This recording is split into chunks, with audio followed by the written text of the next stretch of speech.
ఇవాళ వచ్చిన న్యూస్ ఏంటంటే కాంగ్రెస్ గృహజ్యోతి కొత్త దరఖాస్తులు ఇక్కడ ఇంపార్టెంట్. గృహజ్యోతి కొత్త దరఖాస్తులు ఆపేసిందంట. ఇంకా యువ న్యాయం కింద ఎన్నో జాబులు రిక్రూట్మెంట్ కింద భర్తీ చేసిందంట. అయితే కాంగ్రెస్ ఇప్పటి వరకు మనము అంటే వాళ్ళు జనరల్ ఎలక్షన్స్ లో 100 రోజులలో మేము 6 గ్యారంటీలు పూర్తి చేస్తామని వాళ్ళు పెట్టుకున్న మేనిఫెస్టో, వాళ్ళు పెట్టుకున్న డెడ్ లైన్. అంటే వాళ్ళే ఆ 100 రోజులనే గీటు వాళ్ళు తీసుకున్నారు, మనం కాదు.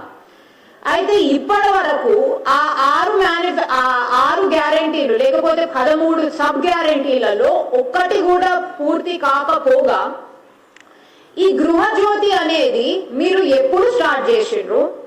అంటే ఇవాళ ఆపేస్తున్నారు అని అంటున్నారు కదా. అంటే ఎన్నో వేల మంది బిలో పావర్టీ లైన్ మహిళలను ఇవాళ ఇబ్బంది పెడుతూ వాళ్ళ గోజ పుచ్చుకుంటూ ఇప్పుడు ఆపేస్తున్నాము, ఎన్నికల కోడ్ వచ్చింది కాబట్టి ఎన్నికల తర్వాత దాకా అని అంటున్నారు. కాంగ్రెస్ ఇప్పుడు చెప్పవలసింది ఏంటంటే ఈ గృహజ్యోతి ఎప్పుడు స్టార్ట్ చేసిండ్రు, మీరు ఎప్పుడు స్టార్ట్ చేసిండ్రు? ఆ గృహజ్యోతి స్టార్ట్ చేసినప్పుడు ఎన్నికల కన్నా ముందే మీ గవర్నమెంట్ వచ్చింది కదా, ఆ గవర్నమెంట్ వచ్చినప్పుడు మీరు ఎప్పుడు స్టార్ట్ చేసిండ్రు? ఆ గృహజ్యోతి కింద ఎంత మందిని మీరు ఇంక్లూడ్ చేసుకున్నారు? అంటే ఎంతమంది అప్లికెంట్స్ లను మీరు భర్తీ చేసుకున్నారు? ఇప్పటి వరకు ఎంతమంది అప్లికెంట్స్ కి అది వచ్చింది? అండ్ ఇప్పటి నుంచి ఎందుకు ఆపుతున్నారు? అందరికీ అంటే మన మీడియా మిత్రులకు రెగ్యులర్ పబ్లిక్ కూడా తెలిసి ఉంటది. ఎలక్షన్ కోడ్ ఉన్నంత మాత్రాన దాన్ని ఒక రీజన్ గా, ఒక ప్రీటెక్స్ట్, ఒక ఎక్స్క్యూజ్ గా చూపెట్టి స్టార్ట్ చేసిన ఏ పథకము ఆపరాదు అని అందరికీ తెలిసిందే. మళ్ళా మీరు గృహజ్యోతి స్టార్ట్ చేసినామని జబ్బలు తడుకురు కదా, అంటే భుజాలు తడుకురు కదా, మళ్ళా ఎప్పుడు స్టార్ట్ చేసినట్టు ఇప్పుడు ఎందుకు ఆపుతున్నాడు?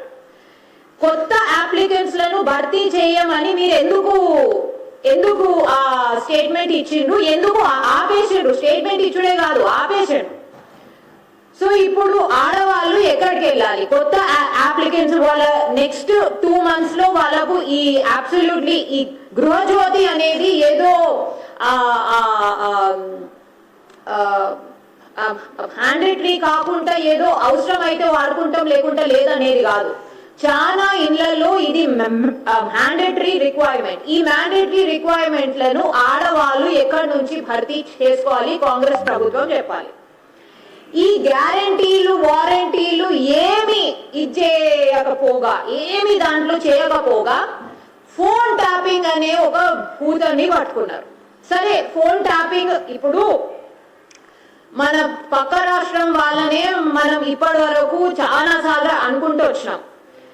గవర్నమెంట్ లకు వచ్చినప్పుడు మీరు ప్రజలకు ఏం చేస్తారో అది ఫస్ట్ చేయండి, మీ ఈక్వేషన్స్ తర్వాత చూసుకోండి అని చెప్పేసి.